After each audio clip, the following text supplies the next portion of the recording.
Hello friends, my name is Kunal Kumar. तो दोस्तों, आज हम स्टार्ट करने वाले हैं बिजनेस स्टैट्स का प्रीवियस ईयर क्वेश्चन पेपर 2023 वाला। ठीक है, मैं दो क्वेश्चन पेपर सॉल्व कराऊंगा क्योंकि आपके एनईपी में आपका स्टैट्स नया इंट्रोड्यूस हुआ था।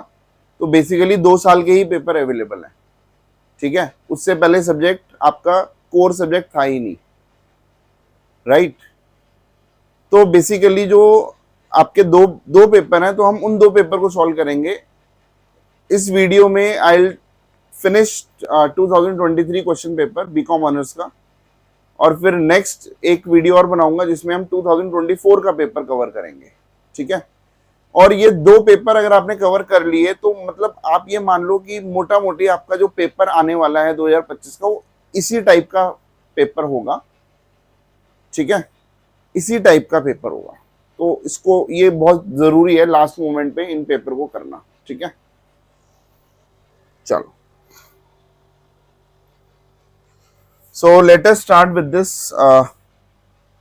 हम एक क्वेश्चन पेपर स्टार्ट करते हैं बेटा। ये क्वेश्चन है दिल्ली यूनिवर्सिटी का 2023 का पेपर। ठीक है, मुझे उम्मीद है कि ये आपको नजर आ रहा होगा। मेरे को थोड़ा सा डाउट लगता है कि भैया वाइट बैकग्राउंड में ये नजर आएगा या नहीं आएगा। आप फिर भी मुझे कमेंट करके एक बार बताना कि सर ये समझ आ रहा है, मतलब नजर आ रहा है या नहीं आ रहा। ठीक है, मतलब अगर सपोज मुझे ऐसा फीडबैक मिलेगा सर इसमें बिल्कुल भी कुछ भी दिखाई नहीं दे रहा, तो फिर मैं क्वेश्चन को लिखूंगा। ठीक है, क्योंकि जब मैं अपना बोर्ड यूज करता हूँ तो ब्लैक बैकग्राउंड होता है, उसमें व्हाइट टेक्स्ट या येलो टेक्स्ट से लिखता हूँ तो वो एकदम क्लियर नजर आता है। आप एक बार बताना बच्चों। ठीक है, तो बेटा ये दिल्ली यूनिवर्सिटी का बीकॉम ऑनर्स का पेपर है आपका, बिजनेस स्टैट्स का। आपका पेपर क्या होगा? Attempt all question. सर कितने क्वेश्चन? 5 क्वेश्चन। ठीक है, हर क्वेश्चन कितने मार्क्स का? 18 मार्क्स का। तो 18 5 90, 90 नंबर का पेपर है। और हर क्वेश्चन में आपके चॉइस है, इंटरनल चॉइस है। क्वेश्चन 1 में चॉइस है, क्वेश्चन 1 आएगा, फिर और क्वेश्चन 1, क्वेश्चन 2 और क्वेश्चन 2, क्वेश्चन 3 और क्वेश्चन 3, क्वेश्चन 4 और क्वेश्चन 4, क्वेश्चन 5 और क्वेश्चन 5। तो बेसिकली ये हो गया कि भैया हर क्वेश्चन में चॉइस है। ऐसा नहीं है 10 में से 5 करने, नहीं, हर क्वेश्चन में इंटरनल चॉइस है। मतलब क्वेश्चन 1 के लिए ये करना है या ये करना है। समझ आ रही है? ये नहीं होगा सर क्वेश्चन के दोनों पार्ट आते हैं मैं दोनों कर लूं, नहीं भाई ऐसा नहीं है। समझ आ रही है? हर क्वेश्चन में 2 चॉइस है, उसमें से एक करना है। क्लियर है? तो बेसिकली 5 यूनिट है, तो हर यूनिट से एक क्वेश्चन को उठा दिया गया, राइट। चलो, तो हम पहला क्वेश्चन उठाते हैं भाई। क्वेश्चन 1 जो आएगा उसके आपको ये पार्ट्स आएंगे। ठीक है, क्वेश्चन 1 कह रहा था mean marks of 100 students were found to be 50। ठीक है, तो हम ये पहला क्वेश्चन उठाते हैं। पहला क्वेश्चन हम बच्चों यहां पे उठाते हैं। क्वेश्चन कह रहे हैं मीन मार्क्स ऑफ 100 स्टूडेंट्स, बहुत इंपॉर्टेंट क्वेश्चन होता है ये तो, were found to be 50। Later on it was found that two students marks were misread as 65 and 75। ये गलत रीड कर लिया गया। सही क्या था? 56 एंड 57। मतलब ये गलत था जो हमने लिख लिया, और ये सही था, इसके बदले ये होना चाहिए था। Find the correct mean corresponding to the correct score. Find the correct mean corresponding to the correct score.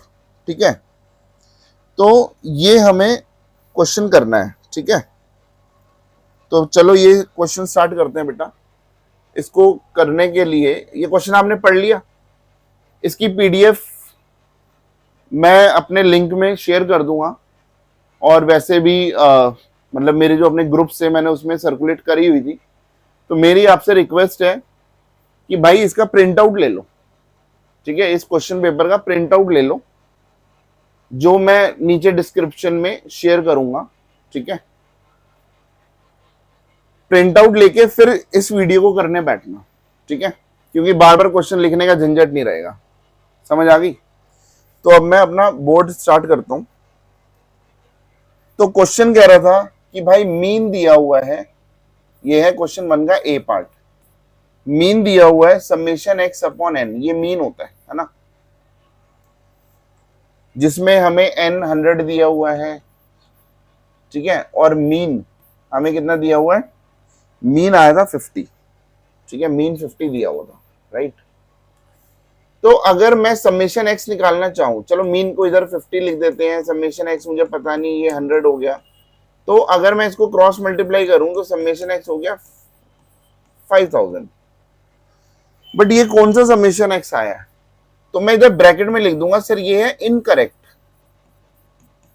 मतलब एक्स का जो टोटल आया वो टोटल इनकरेक्ट था। तो सर समेशन एक्स अगर मुझे करेक्ट निकालना है, करेक्ट समेशन एक्स निकालना है, तो मैं क्या करूंगा, ये जो 5000 है इसमें से गलत वालों को माइनस कर दूंगा और सही वालों को प्लस कर दूंगा, यही हो गया। गलत वालों को माइनस कर दो। तो सर जो गलत वाले थे वो था 65 और 75, ये दोनों गलत थे, ठीक है, ये दोनों क्वेश्चन गलत थे, और सही क्या था 56 और 57, 56 एंड 57, जो सही वालों को ऐड कर दो, तो आपका जो करेक्ट समेशन मीन आ गया, करेक्ट समेशन एक्स आ गया, वो आ गया 4973। अब सर करेक्ट मीन निकालना है, क्योंकि ये जो मीन दिया हुआ है ये भी क्या दिया हुआ है, इनकरेक्ट, तो मैं इधर लिख देता हूं, क्योंकि भैया ये गलत वाला मीन है। सर एन करेक्ट है, एन तो एन 100 ही है, तो एन तो करेक्ट ही है भाई, एन की गलती नहीं है, समझ आ रही है। तो मीन का फॉर्मूला क्या हो गया, समेशन एक्स, कौन से वाला, करेक्ट वाला, मैं इधर मेंशन कर देता हूं, करेक्ट वाला, डिवाइडेड बाय एन। तो भैया करेक्ट वाला समेशन एक्स क्या हो गया 4973, और ये डिवाइड करा तो एन कितना हो गया 100, तो 100 से डिवाइड करते हैं तो ये आ गया 49.73, ठीक है। अच्छा कई कंसेप्ट ऐसे होंगे जो सपोज आपने वीडियो नहीं देखी हो, तो मैं यहीं पे आपके कंसेप्ट को उस क्वेश्चन के माध्यम से मैं क्लियर कर दूंगा जितना हो सकेगा, समझ आ रही है, और उस क्वेश्चन के जैसा ही कोई क्वेश्चन आ जाएगा तो आप वो कर पाओगे। तो इस पेपर की अलग इंपॉर्टेंस है, समझ आ रही है, इस पेपर को अलग से करना बहुत ज्यादा जरूरी है, ठीक है। तो ये हमारा करेक्ट मीन है, तो इधर इधर ब्रैकेट में मैं लिख भी देता हूं कि भाई मेरा जो करेक्ट मीन है वो ये है, समझ आ गई, this is correct mean 49.73। Is that clear? हाँ जी सर, ये हमें क्लियर है, ठीक है, ठीक है, आप सब इसको लिख सकते हैं। फिर अब हम चलते हैं सेकंड बी पार्ट पे, क्वेश्चन 1 का बी पार्ट, ठीक है। थोड़ी वीडियो लंबी बनेगी भाई, क्वेश्चन पेपर है, क्वेश्चन पेपर है, इसकी वीडियो लंबी बनेगी, हो सकता है इसके पार्ट्स भी बने, ठीक है, तो इसको समझते हुए चलेंगे। अब हम चलते हैं नेक्स्ट पार्ट पे। नेक्स्ट पार्ट कह रहे थे first 4 central movement of a distribution, the first 4 central movement of a distribution are 0, 16, एक बार क्वेश्चन आप रीड कर लो सारे, ठीक है।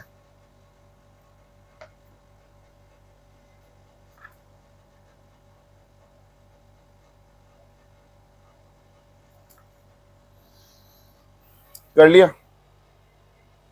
तो आपको फर्स्ट 4 सेंट्रल मूवमेंट दिए हैं। सर सेंट्रल मूवमेंट क्या होते हैं, μ1, μ2, μ3, μ4, ठीक है। अब ये कह रहा है comment upon the skewness and kurtosis of the distribution, ठीक है भाई। क्वेश्चन को पढ़ लो, क्वेश्चन आपके हाथ में होना चाहिए, प्रिंट आउट, नहीं तो क्वेश्चन को लिख लो, ठीक है। बार बार मेरे को स्लाइड चेंज करनी पड़ती है तो थोड़ा सा प्रॉब्लम रहेगी, ठीक है। चलो, तो भाई ये क्वेश्चन था, तो मतलब मुझे इसमें दिया हुआ μ1, μ2, μ3 और μ4, ये 4 होते हैं central movement about central movements, ठीक है। ये है 0, 16, -36 और 120, ठीक है। Comment upon the skewness and kurtosis of the distribution, तो मैं इसमें निकाल रहा हूं भाई moment coefficient of skewness, moment coefficient of skewness ये हम निकाल रहे हैं, ठीक है। भाई इसका फॉर्मूला होता है, अगर मुझे ये निकालना है तो इसके लिए एक फॉर्मूला होता है गामा वन। तो मतलब हमें अगर कोई आपसे पूछे मोमेंट कोफिशिएंट ऑफ स्क्यूनेस निकालना है तो गामा वन फॉर्मूला होता है, इसका फॉर्मूला होता है म्यू 3 की पावर 3/2। ठीक है, समझ आ रही है? सर आपने जो पुरानी वीडियो में ना ये फॉर्मूला लिखवाया था, gamma one is equal to μ3/√ऑफ μ2 का क्यूब। तो भाई ये अगर ये स्क्वायर रूट को पावर 1/2 कर दो तो 3/2 ही बन जाता है। तो ये फॉर्मूला जो मैंने वीडियो में लिखवाया था और ये फॉर्मूला सेम ही है, समझ आ रही है? तो इसमें ज्यादा टेंशन की बात नहीं है। और अगर वीडियो नहीं देखी तो भाई इसको याद कर लो, अगर ऐसे क्वेश्चन है तो मोमेंट कोफिशिएंट ऑफ स्क्यूनेस का फॉर्मूला होता है गामा वन। तो गामा वन का फॉर्मूला होता है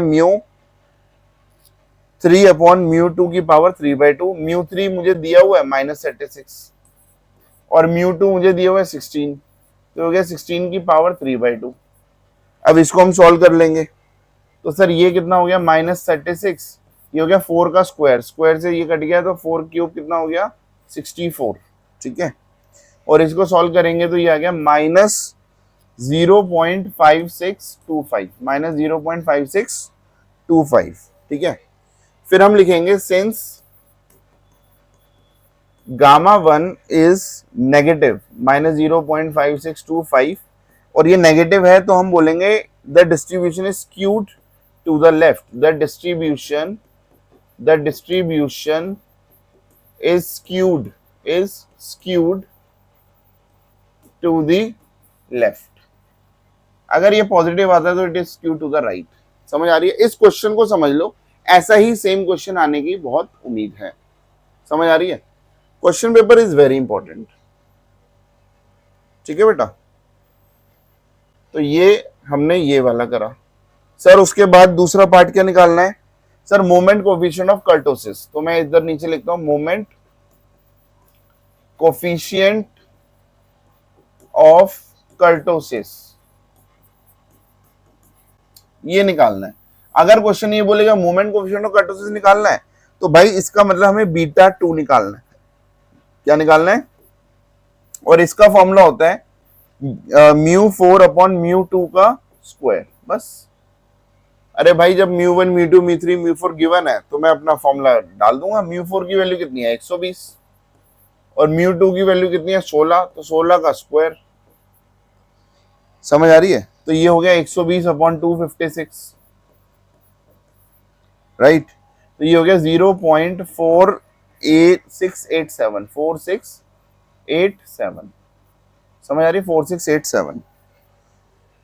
तो भाई इसमें मैंने रूल बता रखा था कि β2 की वैल्यू अगर <3 आती है तो द डिस्ट्रीब्यूशन इज प्लैटिकर्टिक। ये कर्टोसिस वाली वीडियो देख लेना, उसमें मैंने 3 कंडीशन लिखवाई हुई है।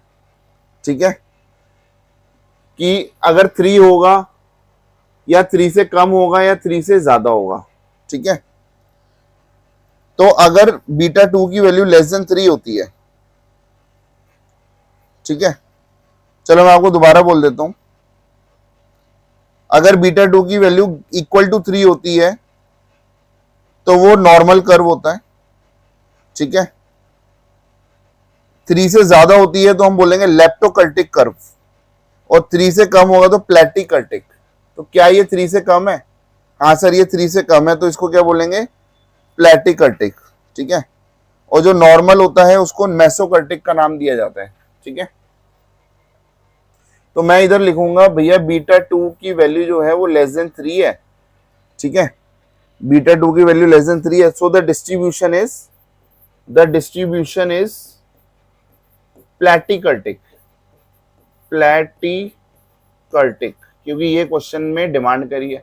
अब आपको क्वेश्चन आ जाएगा कुछ और आएगा, सब उसकी वैल्यू 3 से ज्यादा आ रही है। समझ आ रही है? तो अगर 3 से ज्यादा आ रही है तो मैंने अभी आपको जो बोला आप उन तीनों फॉर्मूलों को अप्लाई करोगे। ठीक है, चलो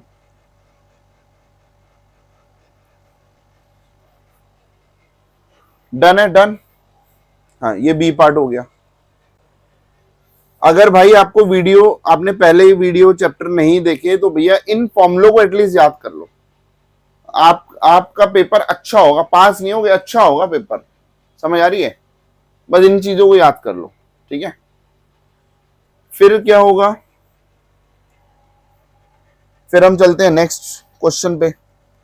तो भाई नेक्स्ट क्वेश्चन देख लो, पढ़ लो, सी पार्ट।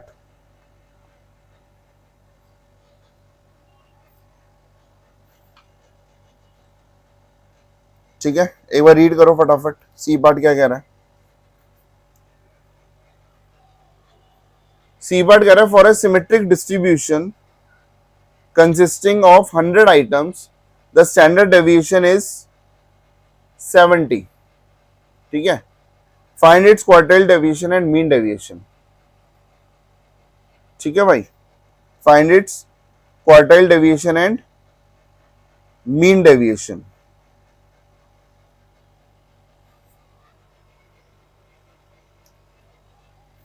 तो भाई मैं एक काम कर रहा हूं, इधर ध्यान से सुनना।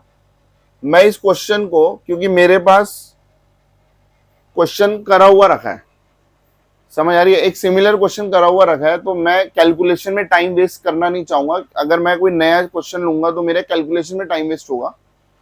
तो मैं इस क्वेश्चन को चेंज कर रहा हूं और आपको पता लगेगा कि भैया क्वेश्चन को कोई ज्यादा चेंज नहीं करा, केवल ये वैल्यू चेंज कर दी। सर ये 70 के बदले अगर मुझे क्वेश्चन में सपोज 35 दिया हुआ है, तो आपको निकालना है find its quartile deviation and mean deviation. समझ आ रही है? तो मैं जो आपको क्वेश्चन करा रहा हूं उसमें 70 के बदले वैल्यू 35 ले रहा हूं, क्योंकि मेरे पास आंसर सॉल्व करके रखा हुआ है, तो मैं कैलकुलेशन में टाइम वेस्ट नहीं कर रहा। चलो, आई होप कि आपने ये इस चीज को, मैं इस क्वेश्चन को 35 के हिसाब से करा रहा हूं कि ताकि मैं आंसर फटाफट से मैच करा दूं। तो भाई ये क्वेश्चन 1 का हमारा कौन सा पार्ट था? C part, right. तो अगर ये सिमेट्रिकल डिस्ट्रीब्यूशन होता है, अगर ये क्या होता है? सिमेट्रिकल डिस्ट्रीब्यूशन होता है, जिसको हम दूसरी भाषा में मॉडरेटली स्क्यूड डिस्ट्रीब्यूशन भी कहते हैं। क्या बोलते हैं? Moderately skewed distribution. तो अगर मुझे क्वार्टाइल डेविएशन निकालना है तो उसका फॉर्मूला होता है 2/3 इंटू स्टैंडर्ड डेविएशन। समझ आई? और मीन डेविएशन निकालना है तो इसका फॉर्मूला होता है 4/5 इंटू स्टैंडर्ड डेविएशन। ये दो फॉर्मूले होते हैं भाई, बस। ठीक है, तो सर ये तो हमारे लिए बहुत इजी हो गया। अरे भाई 2/3 और स्टैंडर्ड डेविएशन आपका जो प्रीवियस ईयर उसमें 70 है और जो मैंने चेंज करा तो मैं 35 है। अगर मैं 35 लेके चलूं तो भैया ये कितना आ गया? 70/3 और ये हो गया 23.33। ठीक है, जस्ट क्योंकि कैलकुलेशन सॉल्व है इसलिए मैं 35 लेके चल रहा हूँ। आप क्या लेके चलोगे उस क्वेश्चन में? 70 लेके चल लोगे।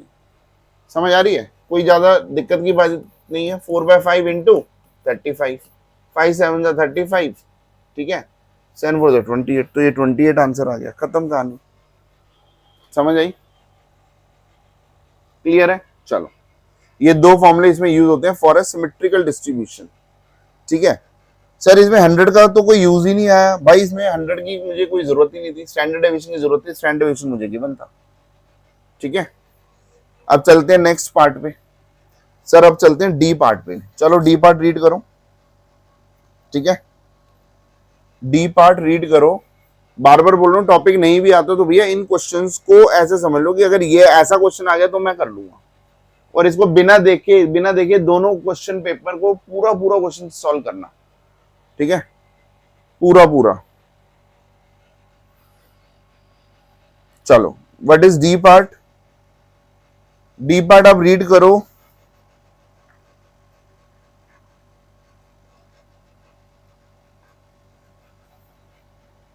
शिफ्टिंग ऑफ ओरिजिन का क्वेश्चन है। तो YC इज इक्वल टू 8.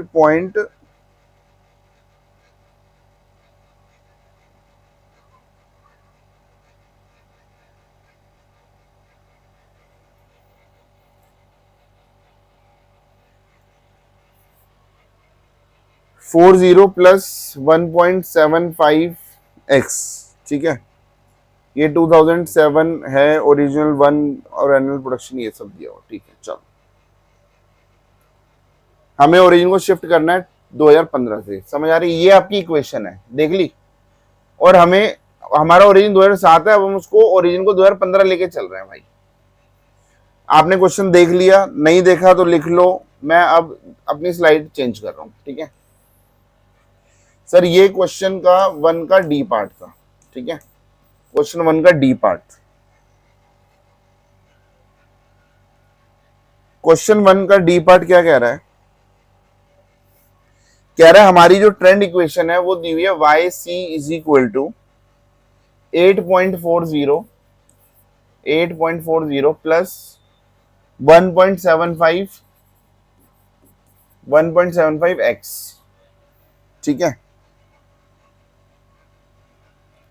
अब ये कह रहा है ओरिजिन को 2015 पे शिफ्ट कर दो, 2007 से ओरिजिन को 2007 से 2015 पे शिफ्ट कर दो। एक पानी की बोतल,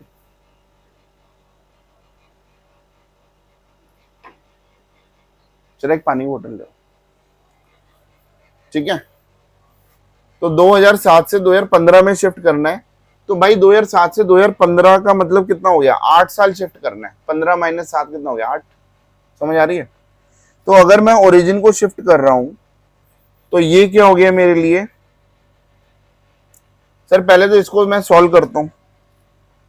तो अगर मैं ओरिजिन को शिफ्ट कर दिया तो ये हो गया 8.40 प्लस 1.75, और इधर जो x है वो x प्लस 8 हो जाएगा, क्योंकि मैंने 8 साल इसको शिफ्ट कर दिया। मैंने क्या शिफ्ट कर दिया? 8 साल शिफ्ट कर दिया, ठीक है बेटा। तो हम x के बदले क्या लिख देंगे?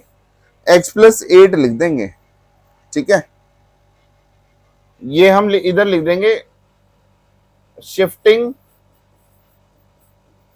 Origin to 2015। समझ आ रही है? ऐसे लिख दो कि भैया मैंने 2015 पे शिफ्ट कर दिया, तो 2007 से 15 में शिफ्ट कर दिया, 8 साल बढ़ा दिए।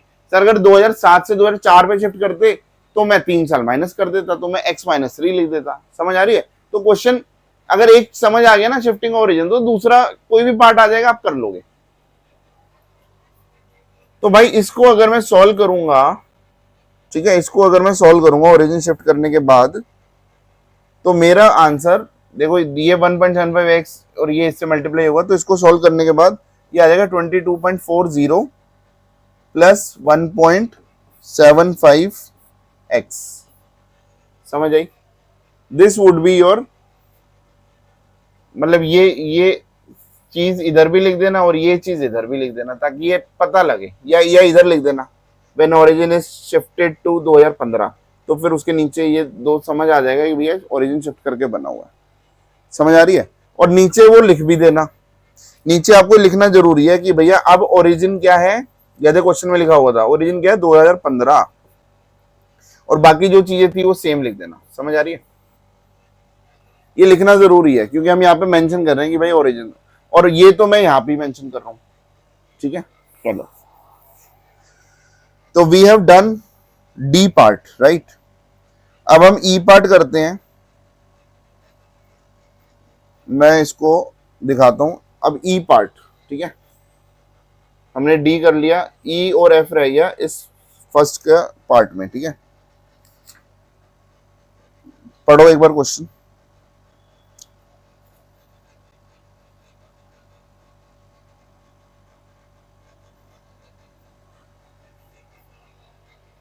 क्वेश्चन क्या रहा है? The covariance between the height and weight of 10 items is found to be 8 and their standard deviation are 2.80 and 3.10।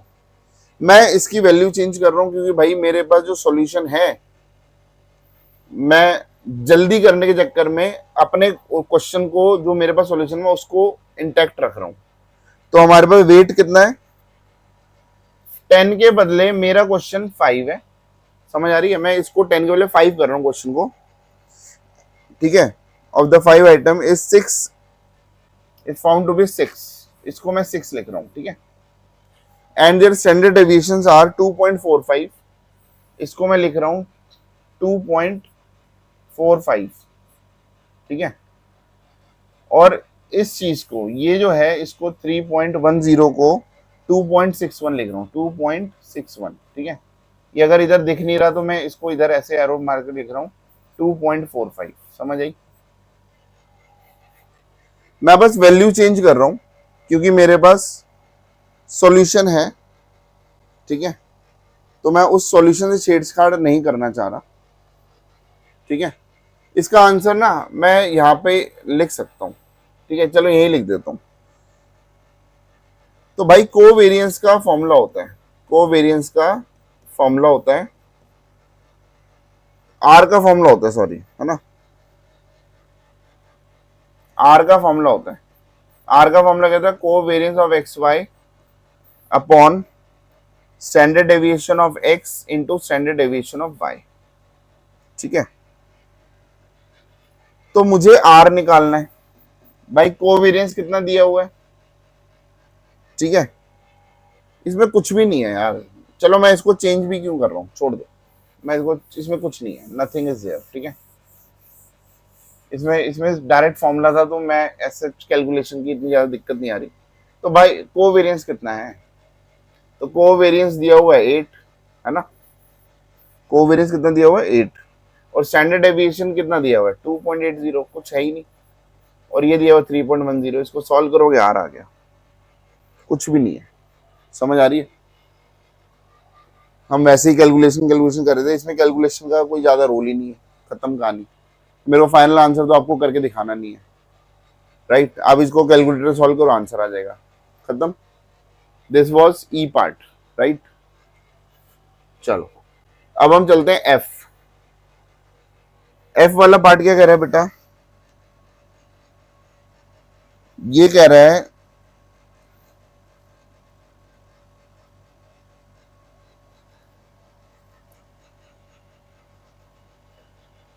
Y Fisher index is called ideal index, why Fisher's index is called ideal index, ठीक है भाई। मैं कुछ बोल रहा हूं, ये theory वाला क्वेश्चन है, और ये जो ये वाली थ्योरी होती है ना, बड़ी इंपॉर्टेंट होती है, समझ आ रही है, एज इट इज उठ के आ जाती है। तो अगर आप कॉपी पेन लेके लिख सकते हो तो it would be much better. मैं लिखूंगा, टाइम लगेगा, मैं लिखवा रहा हूं। अब इसमें आपने लिखना है Fisher's index is termed as ideal index, Fisher index is called ideal index because first point, it is based on geometric mean which is considered to be the best average for constructing index numbers। ये first point था, ये first point करके लिख लेना। First point मैंने ये बोला, दोबारा रिपीट कर रहा हूं, it is based on geometric mean which is considered to be the best average for constructing index number. Second point, it is influenced by both base period as well as current period। दोबारा बोल रहा हूं, it is influenced by both base period as well as current period quantities as weights, ठीक है। Third point, it satisfies various tests of consistency, bracket में लिखना, like time reversal test and factor reversal test, bracket closed, बस, ठीक है।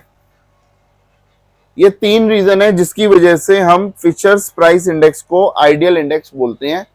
आप video को rewind करके भी सुन सकते हो भाई, अगर आपका छूट गया, धीरे लिख रहे हो तो रिवाइंड करो और लिखो, समझ आ रही है। ये मैंने इसका थ्योरी वाला पोर्शन करा दिया, एफ पार्ट, ठीक है। अब हम चलते हैं क्वेश्चन 1 के और पे। ये क्या है भाई, ये है क्वेश्चन 1 का और, क्वेश्चन 1 का और वाला पार्ट, ठीक है, ये और है ना, तो ये क्वेश्चन 1 का और है। अब क्वेश्चन 1 के और में हमारे पास दो क्वेश्चन है, we have two question, 9 number के दो क्वेश्चन है। तो क्वेश्चन को समझते हैं, आप पहले क्वेश्चन रीड करो। क्वेश्चन क्या कह रहा है, a problem in statistics, a problem in statistics is given to 3 students A, B, C, ठीक है। करो करो, एक बार आप रीड कर लो भाई क्वेश्चन 1 का ए पार्ट, ठीक है। आपके पास क्वेश्चन है, आप उसको रीड करो, समझो, तभी क्वेश्चन आगे समझ आएगा।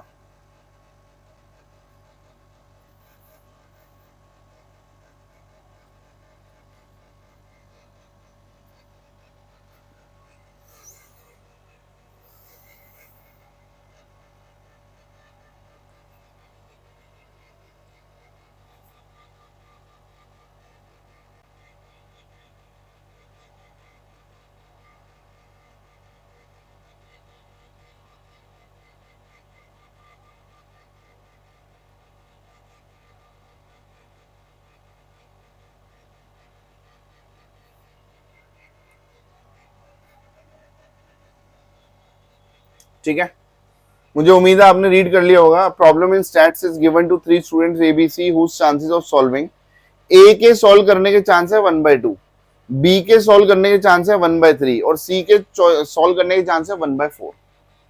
अच्छा, बी सॉल्व करेगा तो वो इस बात पे डिपेंड कर रहा है कि ए ने सॉल्व करा है नहीं करा। ए से बी को कोई लेना देना नहीं है, समझ आ रही है। बी के ये तीनों अलग अलग इंटेलिजेंस लेवल के स्टूडेंट हैं, समझ आ रही है। तो आपके आगे वाले ने क्वेश्चन सही करा है गलत करा है, वो इस बात पे कोई इफेक्ट नहीं डाल रहा कि आपका क्वेश्चन सही होगा या गलत होगा, समझ आ रही है। तो मैं ये समझ पा रहा हूं कि भैया ए बी सी तीनों इंडिपेंडेंट इवेंट है, ये किसी पे डिपेंड नहीं है, ठीक है। तो हमें निकालना है भाई, what is the probability that the problem will not be solved and what is the probability that the problem will B solved, समझ आ रही है। चलो पहले बेटा मैं सेकंड पार्ट इसका कराना चाहूंगा, ठीक है। What is the probability that the problem will B solved. तो हम स्टार्ट करते हैं कि भाई ये है क्वेश्चन 1 का और का ए पार्ट, ठीक है।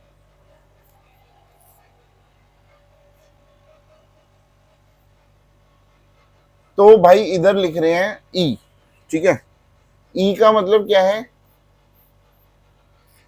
Problem will be solve by A, problem will be solve by A.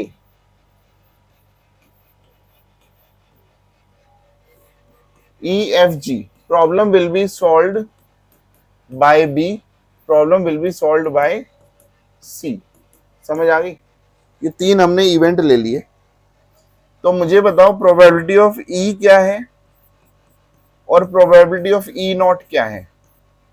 Sir ई की प्रोबेबिलिटी 1/2 दी हुई है, तो ई नॉट की प्रोबेबिलिटी 1 में से 1/2 माइनस करो तो 1/2 आ गई। प्रोबेबिलिटी ऑफ एफ और probability of F not, probability of G, probability of G not. बताओ एफ की प्रोबेबिलिटी क्या है। सर बी की प्रोबेबिलिटी कितनी आ रही थी 1/3, तो सर एफ नॉट की प्रोबेबिलिटी कितनी थी 1 में से 1/3 माइनस करो तो 2/3 आ गया। सर ये कितना दिया होता है, सर ये 1/4 दिया होता है, तो 1 में से 1/4 को माइनस करो तो इसकी उल्टी प्रोबेबिलिटी आ गई 3/4, समझ आ गई। तो जो सेकंड पार्ट मैं कर रहा हूं वो कह रहा है the probability that the problem will B solved, the probability that the problem will B solved.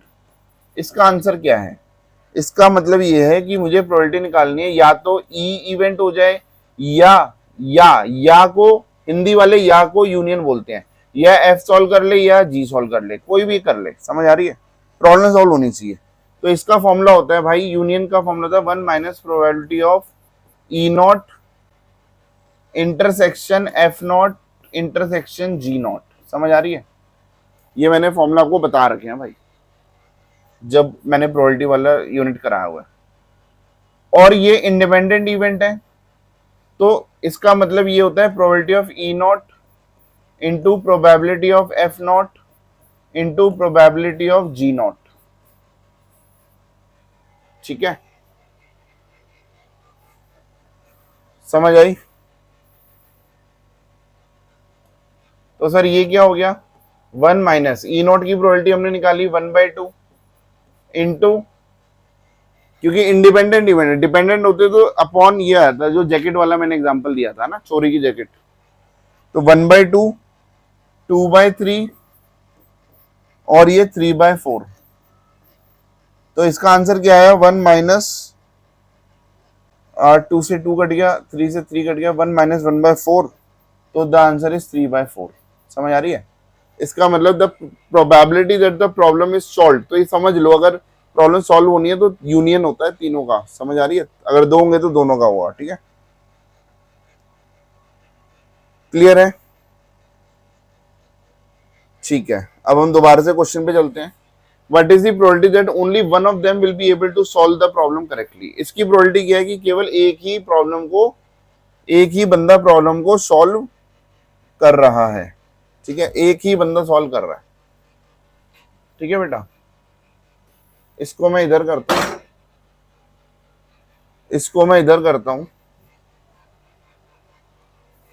तो मुझे निकालना है थर्ड पार्ट। ठीक है,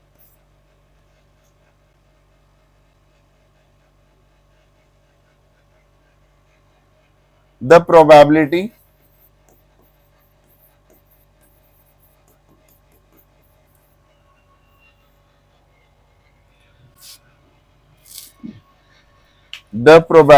that the problem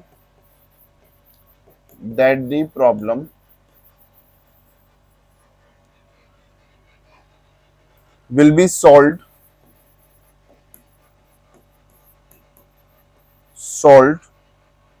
by exactly one of them,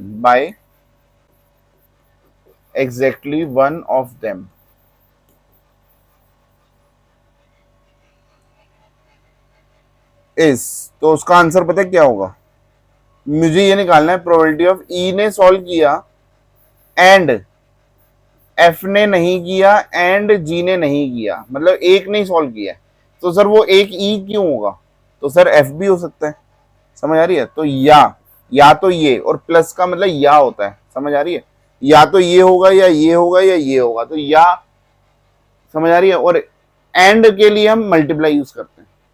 ठीक है, तो या तो ये होगा या ये होगा कि ई ने नहीं करा एंड एफ ने करा है एंड जी ने नहीं करा। समझ आ रही है? और तीसरा ऑप्शन भी तो आएगा, या ये होगा कि ई ने नहीं करा, ई नॉट मतलब ई ने नहीं करा, एंड एफ ने नहीं करा एंड जी ने करा है। समझ आ रही है? एग्जैक्टली वन ऑफ देम मतलब एक ने ही करा भाई। इसमें एक केस हो गया कि ई ने करा, एक केस हो गया एफ ने करा, एक केस हो गया जी ने करा। ठीक है भाई? सर अगर ये है तो भैया इसका आंसर क्या? तीनों इंडिपेंडेंट है, तीनों क्या है? इंडिपेंडेंट है। मैं इसको थोड़ा सा और छोटा कर देता हूं भाई। ठीक है, तो इसका फॉर्मूला क्या हो गया सर? ये independent probability of E into probability of F not into probability of G not. समझ आ रही है? Plus probability of E not into probability of F into probability of G not. और तीनों सबकी वैल्यू आपको दी हुई है। ई की वैल्यू दी हुई है, एफ नॉट की वैल्यू दी हुई है, जी नॉट की वैल्यू दी हुई है ना? बस वैल्यू डालनी है। और सर इसका क्या हो गया? Probability of E not into probability of F not into probability of G. ये वैल्यूज आ रही है। समझ आ गई? अब आप वैल्यू डाल दोगे। सर प्रोबेबिलिटी ऑफ ई क्या थी? Half. Probability of F not क्या था? Sir 2/3। Probability of G not क्या था? 3/4। इसको सॉल्व करो। Plus probability of E not क्या है? 1/2। प्रोबेबिलिटी ऑफ एफ क्या है? 1/3। प्रोबेबिलिटी ऑफ जी नॉट क्या है? 3/4। Plus probability of E not क्या है? सर 1/2। एफ नॉट क्या है? 2/3 और जी क्या है? 1/4। ठीक है, बस इसको सॉल्व कर दोगे, that will give you the answer. समझ आ रही है? इसको सॉल्व करेंगे तो 11/24 आ रहा है, 11/24 आ रहा है। ठीक है,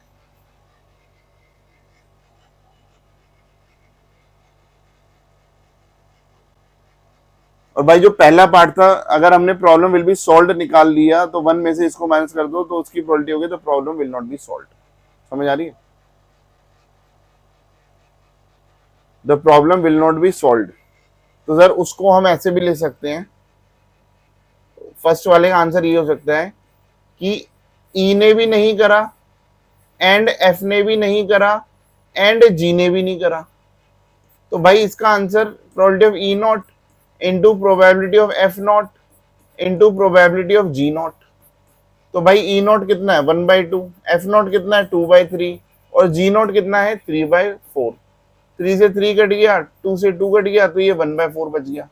ये आंसर है। या हम इधर से निकाल लेते, अगर प्रॉब्लम सॉल्व होने की प्रोबेबिलिटी है तो प्रॉब्लम सॉल्व नहीं होना इसका उल्टा है, तो 1 में से 3/4 को माइनस करेंगे तो 1/4 आ गया। तो कोई सा भी आप मेथड यूज कर सकते हो, फर्स्ट पार्ट का आंसर आ गया। तो समझ आ गई। तो ये हमने सॉल्व किया क्योंकि ये इंडिपेंडेंट इवेंट, आप लिखोगे ABC are independent event, ABC are independent event. तो इसी केस में ये इसका मतलब ये मल्टीप्लाई मल्टीप्लाई मल्टीप्लाई होता है। समझ आ रही है? चलो, so we have done this question. कौन सा क्वेश्चन था ये बच्चों? क्वेश्चन 1 का 1 और का ए पार्ट, ठीक है। अब 1 का और का बी पार्ट, तो this is B part. Sir an incomplete distribution is given this, find the missing. ये तो बहुत इजी क्वेश्चन है भाई, ये तो आप बचपन से करते आ रहे हो, 11th क्लास से करते आ रहे हो। ये सेम क्वेश्चन 11th क्लास में होते हैं, सेम टू सेम क्वेश्चन, ठीक है। चलो करते हैं इसको।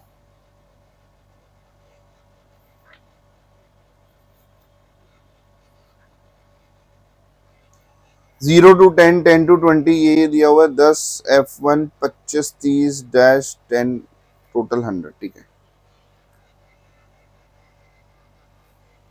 चलो क्वेश्चन आपने रीड कर लिया, आपके पास में क्वेश्चन है, हम नई स्लाइड बोलते हैं। क्वेश्चन 1 और का बी पार्ट, समझ आई? तो भाई इस क्वेश्चन को मैं जरा ऐसे लिख देता हूँ, क्लास इंटरवल मुझे दिया हुआ 10 से 20, नहीं 0 से 10 दिया हुआ भाई, ठीक है।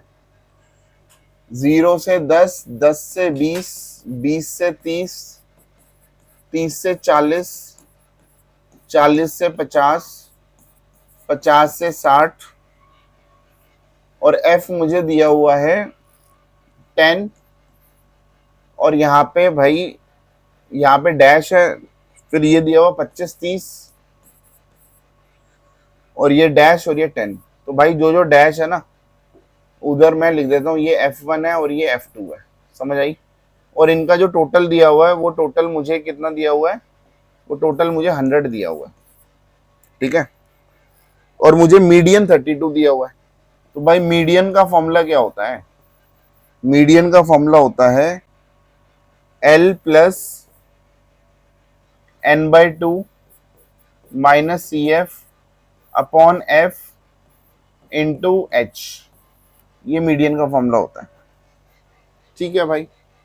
सर यहां से तो एक बात मुझे पता लग गई, इन सबका सम 100 दिया हुआ है, तो अगर मैं टोटल करूंगा तो 10 प्लस 25 प्लस 30 प्लस 10, तो ये मेरे पास आ गया 75 plus F1 plus F2 is equal to 100 आ गया। समझ आ रही है? ये कितना आ गया? 100 आ गया। और अगर मैं F1 प्लस F2 करूंगा तो इससे एक इक्वेशन आ गई कि ये 25 आ गया। This is my equation number 1। समझ आ रही है? इससे तो ये इक्वेशन आ गई। अब सर मुझे मीडियन दिया हुआ है, मीडियन कितना दिया हुआ है क्वेश्चन में? 32 दिया हुआ है। तो सर मीडियन 32 इसमें लाई करेगा ना। पहले तो हम CF निकालेंगे, मीडियन के लिए हम हमेशा CF निकालते थे। तो ये हो गया 10, ये हो गया 10 प्लस F1, फिर इसको ऐड किया तो ये हो गया 35 प्लस F1, फिर ये हो गया 65 प्लस F1, ये हो गया 65 प्लस F1 प्लस F2 और ये हो गया 75 प्लस F1 प्लस F2। समझ आ रही है? तो भाई मीडियन मेरा 32 है, तो मैं ध्यान रखूंगा कि भाई मीडियन तो 32 है ना, तो वो 32 इसके बीच में लाई करेगा। तो ये मेरी मार्किंग लाइन होगी, जिसमें ये L हो गया, ये F हो गया और CF इसके ऊपर वाला हो गया। समझ आ गई? तो L कितना है? सर L है 30 प्लस n बाई टू कितना है सर, ये n तो यही होता है ना, तो ये 50 हो गया, minus C F, sir C F just ऊपर वाला होता है, तो ये हो गया 35 प्लस F1, तो मैं ब्रैकेट में इसको लिख देता हूँ 35 प्लस F1, और नीचे डिवाइडेड बाय F हो गया, समझ आ रही है, फिर F क्या हो गया, 30 हो गया, समझ आई, और इनटू में H हो गया, तो H कितना हो गया, 10 हो गया, ठीक है सर। इसको सॉल्व करते हैं, ये एक बड़े ब्रैकेट में है, ठीक है, इसको मैं ओपन ब्रैकेट डाल दूँ, ठीक है, तो सर ये 3 से ये कट गया, और ये 30 इधर माइनस हो गया, तो इधर मैं पहले तो 2 कर देता हूँ, क्योंकि ये अलग है ना, दो टर्म अलग है, माइनस हो गया, सर ये क्या बच गया, सर ये 50 माइनस 35 माइनस F1, तो 50 माइनस 35 कितना हो गया सर, 15 हो गया, माइनस F1, क्योंकि ये माइनस दोनों को माइनस कर देगा, और डिवाइडेड बाय नीचे कितना हो गया, 3 हो गया, 3 इधर आ गया 6, और ये 15 माइनस F1 इधर आ गया, तो ये हो गया 9, सर F1 की वैल्यू 9 आ गई, और F1 की वैल्यू अगर मैं इसमें पुट करूंगा तो 9 इधर पुट करूंगा, 9 इधर माइनस में हो गया, तो F2 की वैल्यू कितनी आ गई, 25 माइनस 9 दैट इज 16, ठीक है, सॉरी कितना आया भाई, हाँ F2 16 आया, ठीक है 25, हाँ सही, तो ठीक है, मुझे यही निकालना था, ये दो मेरे आंसर थे, F1 और F2, 9 और 16, ठीक है, तो ये तो भाई बहुत इजी क्वेश्चन था, जो हमने ऑलरेडी पेपर के 11 से करते आ रहे हैं, ठीक है, इसमें कोई ज्यादा कोई भी रॉकेट साइंस नहीं है, ठीक है, तो हमने क्वेश्चन 1 के दोनों पार्ट कर लिए, क्वेश्चन 1 के हमने क्या कर लिया बेटा, दोनों पार्ट, ठीक है, अब हम क्वेश्चन 2 पे चलते हैं, ये भी कर लिया, क्वेश्चन 2 पे चलते हैं, ठीक है, क्वेश्चन 2 कह रहा है following are the data related to two firms, तो नंबर ऑफ वर्कर्स ये दिया हुआ है, average salary of workers, variance of salary of workers, ये सब दिया हुआ है, compute the following which firm pays larger pay package and this that, ठीक है,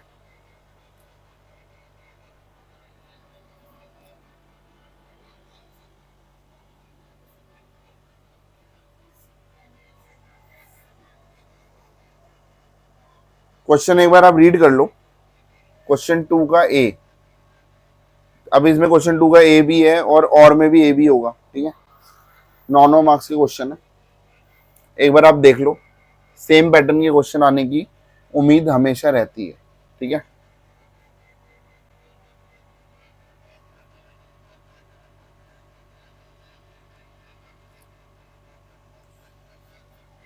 हाँ जी,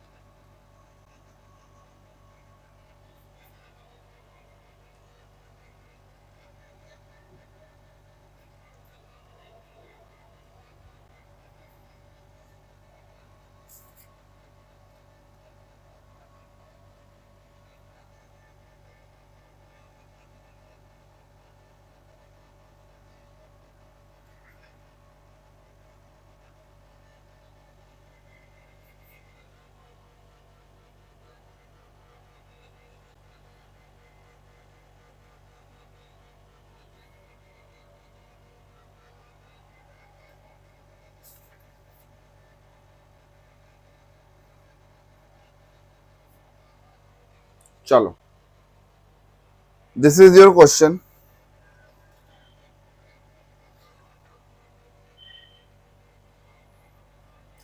मैं भाई कैलकुलेशन से बचने के चक्कर में मैं इसकी वैल्यू थोड़ी सी चेंज कर रहा हूँ, क्वेश्चन सेम है बट वैल्यू थोड़ी सी डिफरेंट है, ठीक है, तो ये जो 200 है, 200 के बदले मैं लिख रहा हूँ 100, और 400 के बदले लिख रहा हूँ 200, ठीक है,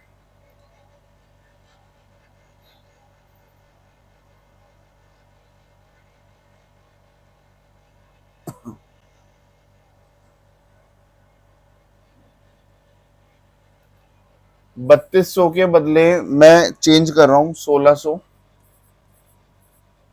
और ये 3500 के बदले 1750, समझ आ रही है, तो बुक में जो एग्जाम्पल दिया है, जो सॉल्ट था उसकी ये वैल्यूज है, आप देख रहे होगे इन जो आपके क्वेश्चन में आया, तो उसकी उसकी वैल्यूज को डबल कर दिया गया। ठीक है, ये दिया हुआ है 256, ये दिया हुआ है 289। समझ आ रही है? वैल्यूज को मैं चेंज कर रहा हूँ, राइट। और यहाँ पे 600 है तो 600 के बदले 100 प्लस 200 300 हो गया। ठीक है, बस बाकी सारा क्वेश्चन सेम है। ठीक है बच्चों, मैं इस फिगर को चेंज करके मैं अपना आंसर निकाल रहा हूँ। ठीक है, रीजन मैंने आपको बता दिया है। और अगर वैल्यू चेंज हो रही है तो आपको कोई टेंशन नहीं है, वैल्यू तो कुछ भी हो, मेथड और फॉर्मूला तो सेम ही रहता है। ठीक है, चलो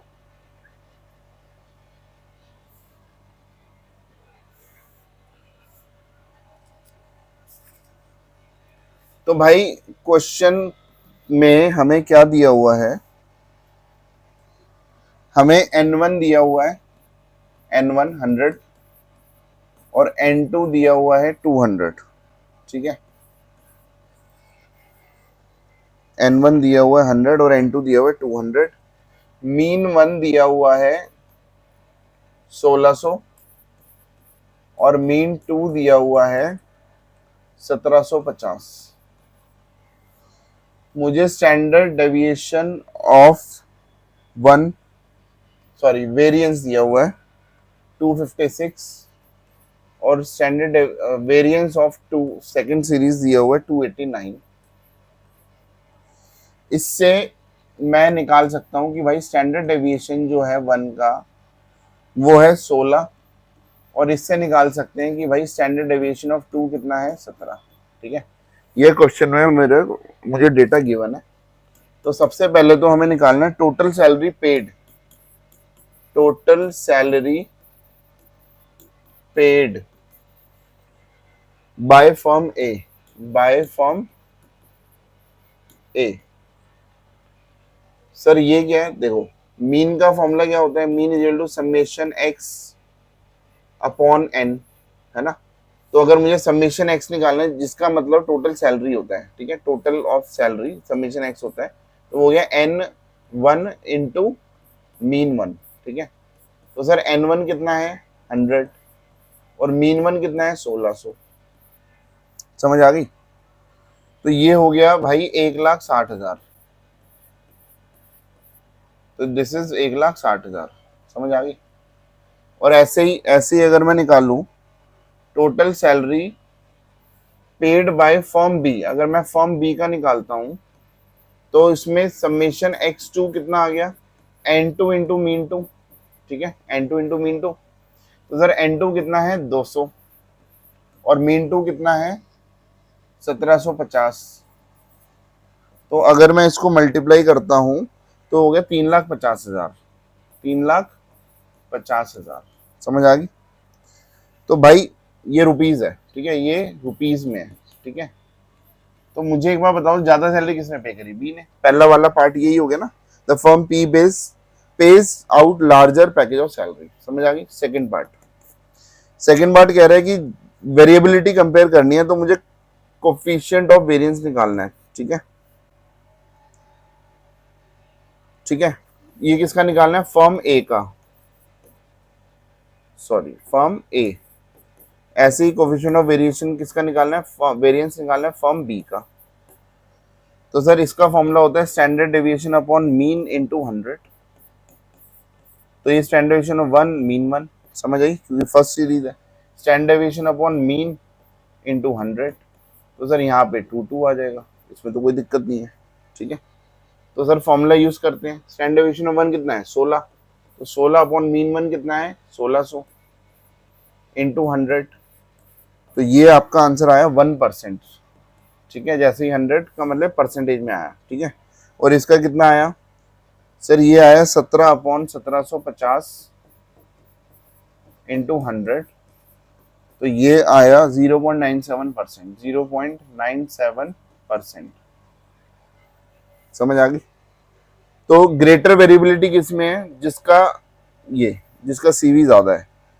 तो फर्म ए शोज ग्रेटर वेरिएबिलिटी। तो सेकंड पार्ट मेरा क्या करता, ग्रेटर वेरिएबिलिटी किसकी है। ठीक है, थर्ड पार्ट थर्ड पार्ट क्या कह रहा है, कंबाइंड मीन निकालना है, उसको मैं ऐसे लिख देता हूं। तो इसका फॉर्मूला होता है n1 into mean one plus n2 into mean two upon n1 plus n2। तो ये हो गया 100 इंटू मीन वन, तो मीन वन हो गया 1600 plus n2 200 into mean to कितना हो गया 1750 divided by n1 plus n2 100 plus 200। कोई दिक्कत है क्या? फॉर्मूला पुट करना है भाई, तो हमने फॉर्मूला पुट कर दिया। ठीक है, तो अगर आप इसको सॉल्व करोगे तो ये 1700 आ रहा है। ठीक है, तो ये आ रहा है ₹1700। बस दिस वाज योर क्वेश्चन। ठीक है, I hope it is clear. तो compute the combined average salary, मतलब कंबाइंड मीन निकालना है। 600 के बदले मैंने आपको बता दिया ना 300 है। समझ आ गई? जो चेंज था वो मैंने लिखवाया था, राइट। अब हम चलते हैं भाई 2B। किस पे चलते हैं? 2B। 2B कह रहा है अ bag contain 5 white 7 red and 8 black balls. ठीक है, तो ये क्वेश्चन एक बार पढ़ लो। 4 बॉल निकाल रहे हैं, मतलब एक बैग में 5 वाइट 7 रेड 8 ब्लैक बॉल्स हैं। 4 बॉल निकाल रहा हूँ, एक बॉल निकाली और फिर वापस रख दी। कह रहा है ना विद रिप्लेसमेंट, मतलब एक बॉल निकाली फिर वापस रख दी, दूसरी निकाली फिर वापस रख दी, तीसरी निकाली वापस रख दी, चौथी निकाली वापस रख दी। But is the probability that none is black, second all are black, third only 2 are black. ठीक है,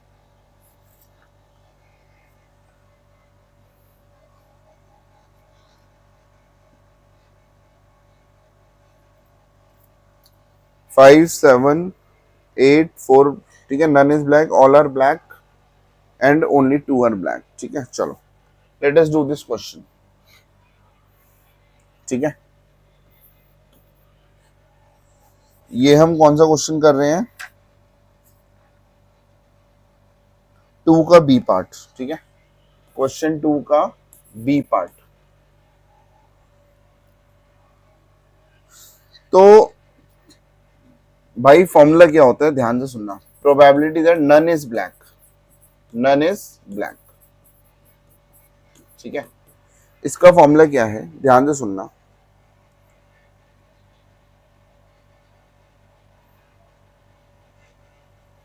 NCR, कितनी बॉल निकाल रहे हैं? 4। तो NCR, ठीक है, P।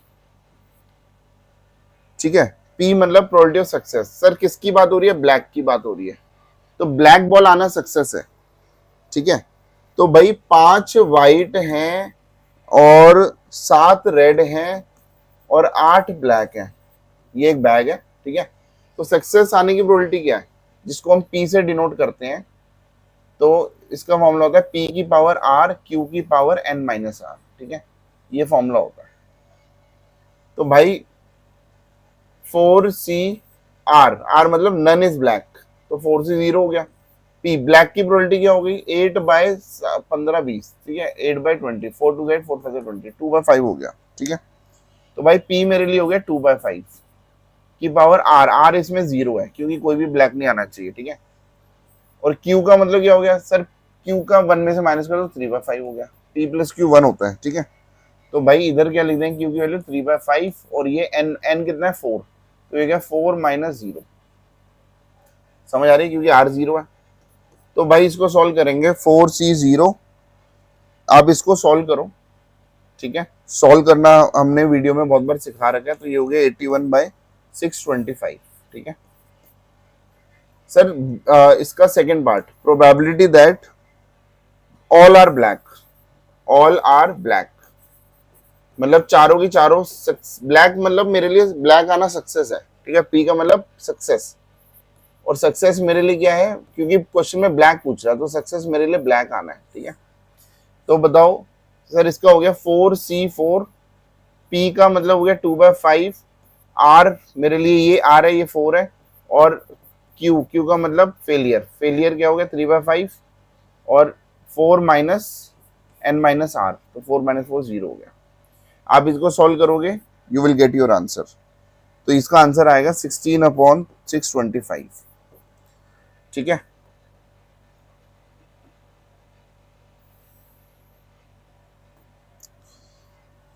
फिर आता है probability that only two are black, only two are black, तो भैया R2 हो गया, कुछ नहीं है भाई, 4 में से जो 4 बॉल निकाली, टू की सक्सेस आने की प्रोबेबिलिटी निकाल रहे हैं, तो भाई सब कुछ फॉर्मूला सेम है, R की वैल्यू 2 पुट करनी है, 3/5 n माइनस R।